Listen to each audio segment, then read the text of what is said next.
ತಿಂಗಳಿನಲ್ಲಿ ಸಸಿಗಳು ಸಿದ್ಧವಿರುತ್ತವೆ. ಹೂಗಳ ಸಂಖ್ಯೆ ಹೆಚ್ಚಿಸುವುದಾಗಿದೆ. ಏಕಕಾಲದಲ್ಲಿ ಎಲ್ಲ ಗಿಡಗಳ ಕುಡಿಚೂಟಲು ಸಾಧ್ಯವಿಲ್ಲ. ವಾಣಿಜ್ಯ ಬೆಳೆ ಬೆಳೆಯುವವರಿಗೆ ಉತ್ತಮವಾಗಿ ಬೆಳೆದಂತಹ ಹೂಗಳನ್ನು ನೀವಿಲ್ಲಿ ಕಾಣಬಹುದಾಗಿದೆ. ವೀಕ್ಷಕರೆಲ್ಲರಿಗೂ ಅರಿಯದ ರೈತ ಚಾನಲ್ಗೆ ಸ್ವಾಗತ.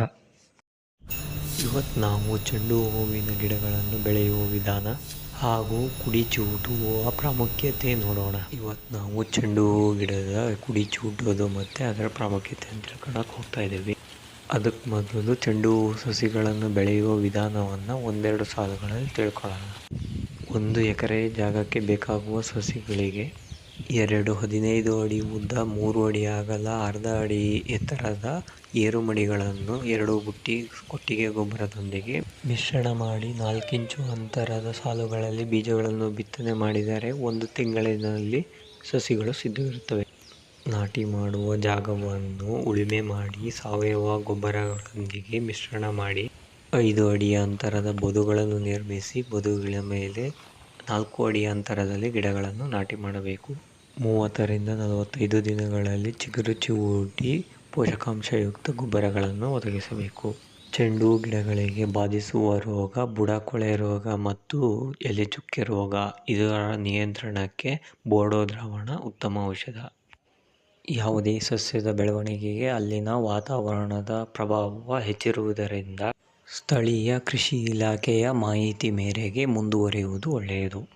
ನಾವೀಗ ನೋಡುತ್ತಿರುವ ಗಿಡಗಳು ಹಿಂದಿನ ವರ್ಷದ ಹೂ ಬೀಜಗಳು ಉದುರಿ ಸಹಜವಾಗಿ ಹುಟ್ಟಿದ ಗಿಡಗಳನ್ನು ವ್ಯವಸ್ಥಿತವಾದ ಜಾಗದಲ್ಲಿ ನೆಟ್ಟಂಥ 2 ತಿಂಗಳ ಗಿಡಗಳು. ಈ ಗಿಡದಲ್ಲಿ ನೀವು ಗಮನಿಸಬಹುದು, ಈಗಾಗಲೇ 1 ಬಾರಿ ಕುಡಿಗಳನ್ನು ಚೂಟಿದಂಥದ್ದು.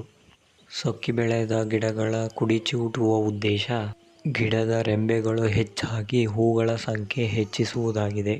ಈ ವಿಧಾನವನ್ನು ನಮ್ಮ ಪೂರ್ವಜರಿಂದಲೂ ಮೆಣಸು, ಹತ್ತಿ, ಸೌತೆ, ಚೆಂಡು ಹೂ ಹೀಗೆ ಹಲವಾರು ಬೆಳೆಗಳಲ್ಲಿ ಅಳವಡಿಸಿಕೊಂಡು ಬಂದಿದ್ದಾರೆ. ಈಗಿಲ್ಲಿ ನೀವು ಕುಡಿಚೂಟಿದ ಕೆಳಭಾಗದಲ್ಲಿ ಚೆನ್ನಾಗಿ ಬೆಳೆದ ರೆಂಬೆಗಳನ್ನು ಗಮನಿಸಬಹುದು. ನಾವಿಲ್ಲಿ ಸಹಜವಾಗಿ ಬಿದ್ದ ಬೀಜದ ಗಿಡಗಳಾಗಿರುವುದರಿಂದ ಏಕಕಾಲದಲ್ಲಿ ಎಲ್ಲ ಗಿಡಗಳ ಕುಡಿಚೂಟಲು ಸಾಧ್ಯವಿಲ್ಲ. ಗಿಡಗಳ ಬೆಳವಣಿಗೆಯನ್ನು ಗಮನಿಸಿ 2ನೇ ಹಂತದ ಕುಡಿಚೂಟುತ್ತಿರುವುದು. ಹಾಗೆ ಈ ಗಿಡದಲ್ಲಿ 2ನೇ ಹಂತದ ಕುಡಿಚೂಟಿ ಗಿಡದ ತುಂಬ ರೆಂಬೆಗಳು ಬೆಳೆದಿರುವುದನ್ನು ಗಮನಿಸಬಹುದು. ಈ ಗಿಡವು ಮುಂಗಾರಿನ ಮೇ ತಿಂಗಳಿನಲ್ಲೇ ಬೆಳೆದ ಗಿಡವಾದ್ದರಿಂದ ಈಗಾಗಲೇ ಆಗಸ್ಟ್ ತಿಂಗಳಿನಲ್ಲೇ ಮೊಗ್ಗು ಪ್ರಾರಂಭವಾಗಿದೆ. ದಸರಾ ಹಬ್ಬದ ಸಮಯಕ್ಕೆ ಚೆಂಡು ಹೂವಿನ ಬೇಡಿಕೆ ಹೆಚ್ಚಿರುವುದರಿಂದ ಈಗಾಗಲೇ ಹೇಳಿದ ಕ್ರಮದಲ್ಲಿ ದಸರಾ ಸಮಯಕ್ಕೆ ಹೂ ಬರುವಂತೆ ಸಸಿಗಳನ್ನು ನೆಡುವುದು ವಾಣಿಜ್ಯ ಬೆಳೆ ಬೆಳೆಯುವವರಿಗೆ ಉತ್ತಮ. ಹಾಗೆ ಸಹಜವಾಗಿ ಬೆಳೆದಂತಹ ಚೆಂಡು ಹೂ ಸಸಿಗಳಲ್ಲಿ ಈ ರೀತಿಯ ಪಿಚ್ಚು ಹೂ ಗಿಡಗಳು ಬರುವುದು ಸಹಜ. ಹಾಗಾಗಿ ಉತ್ತಮವಾದ ಹೂಗಳನ್ನು ಶೇಖರಿಸಿ ಬೀಜಗಳನ್ನು ತಯಾರಿಸಿಕೊಳ್ಳುವುದು ಉತ್ತಮ. ಪಿಚ್ಚು ಹೂಗಳೆಂದರೆ ದಳಗಳ ಸಂಖ್ಯೆಯು ಕಡಿಮೆ ಇದ್ದು ಕೊನೆಯವರೆಗೂ ಮೊಗ್ಗಿನಂತೆ ಕಾಣುತ್ತಿರುತ್ತವೆ. ಹಾಗೆ ಉತ್ತಮವಾಗಿ ಬೆಳೆದಂತಹ ಹೂಗಳನ್ನು ನೀವಿಲ್ಲಿ ಕಾಣಬಹುದಾಗಿದೆ. ವಿಡಿಯೋ ಇಷ್ಟ ಆಗಿದ್ದಲ್ಲಿ ಲೈಕ್ ಮಾಡಿ, ಶೇರ್ ಮಾಡಿ. ಅರಿಯದ ರೈತ ಚಾನಲ್ಗೆ ಇನ್ನೂ ಸಬ್ಸ್ಕ್ರೈಬ್ ಆಗಿಲ್ಲ ಅಂದರೆ ಸಬ್ಸ್ಕ್ರೈಬ್ ಮಾಡಿ.